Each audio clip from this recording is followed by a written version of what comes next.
Welcome to Berkatech.com, your automated trading solutions. Tutorial number 1. Getting started with TradingView and adding the Berkatech Scalper System indicator. To get this indicator, visit Berkatech official website. Now, let's get started. Step 1. Open the TradingView app. Step 2. Select any chart. Step 3.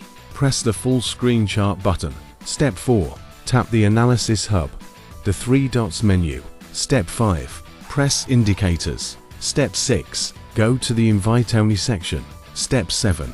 Add the indicator called Berkatech Scalper System version 28.5. Step 8. Now add one more indicator. Search for Berkatech Scalper Volume version 3.2. Step 9. Go back to the chart.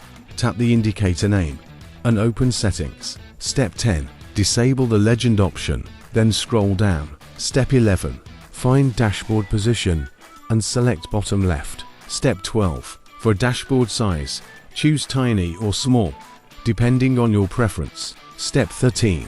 For dashboard style, select compact for mobile devices or standard for desktop users. And that's it. You are now ready to start using the Berkatech Scalper System. The Berkatech Scalper System is designed to help traders understand overall market conditions, identify opportunities, and make better trading decisions with confidence. It is one of the most complete trading systems for traders who want clarity, precision, and market dominance. Get yours today at Berkatech official website, berkatech.com, your automated trading solutions.